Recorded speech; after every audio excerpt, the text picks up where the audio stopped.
চাল আমদানির ক্ষেত্রে ভারত নির্ভরতা হওয়ার পর থেকেই অস্থির হতে শুরু করে দেশীয় বাজার।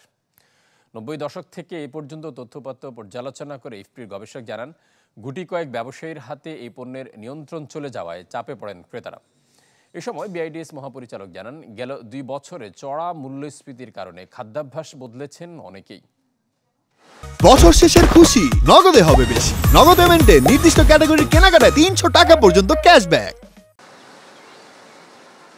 বিশ্বে চাল উৎপাদনে বাংলাদেশের অবস্থান তৃতীয়, কিন্তু তারপরও পুরো চাহিদা মেটাতে আমদানি করতে হয় বড় একটা অংশ। যদিও সরকারিভাবে স্বয়ংসম্পূর্ণতার কথা বলা হচ্ছিল বেশ কয়েক বছর ধরেই। বিআইডিএস এর উন্নয়ন সম্মেলনে বক্তারা বলেন, উৎপাদন বৃদ্ধির যে চিত্র দেয়া হচ্ছিল তার সাথে সামঞ্জস্যপূর্ণ ছিল না চাহিদা কিংবা ভোগের তথ্য।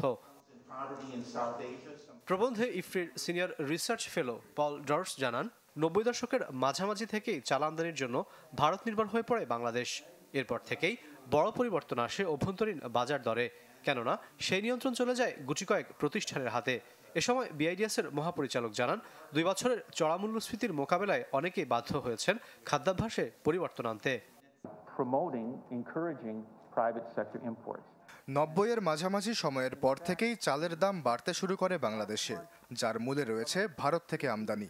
গুটি কয়েক প্রতিষ্ঠানের বাজার নিয়ন্ত্রণও বড় দায় রয়েছে দাম বাড়ার পেছনে। In the coming months, we could see private sector imports of rice. Consumption on these items. গেল ২-৩ বছরের চড়া মূল্যস্ফীতির প্রভাবে খাদ্যাভ্যাস পরিবর্তন করতে বাধ্য হয়েছেন বহু মানুষ। ফলে স্বাভাবিকের তুলনায় অনেকেই খাওয়া কমিয়েছেন চাল, গম কিংবা প্রয়োজনীয় অনেক পণ্যের। ক্রয় ক্ষমতারও বড় ধরনের পরিবর্তন এসেছে এই সময়ে। Beyond cereal and look at the consumption part of the story. অন্য এক সেশনে উঠে আসে তৈরি পোশাকের সাম্প্রতিক পরিস্থিতি।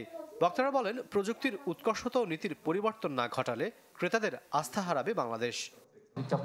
ক্যাপাসিটি বিল্ডিং সেটা খুবই ল্যাকিং আছে, যার কারণে অনেক সময় এখনো ডিজাইনের জন্য তারা হয় ডিপেন্ড করে তার বায়ারের কাছে, অথবা অনেক সময় লোকাল কিছু বাইং হাউস লিয়াজ অফিসের কাছে করে। এ সময় মধ্য আয়ের ফাঁদ এড়াতে বাংলাদেশকে একক পণ্য নির্ভরতা থেকেও সরে আসার পরামর্শ দেন বক্তারা। Because for economies, those are... Rakib Al Jabed, channel 24, Dhaka.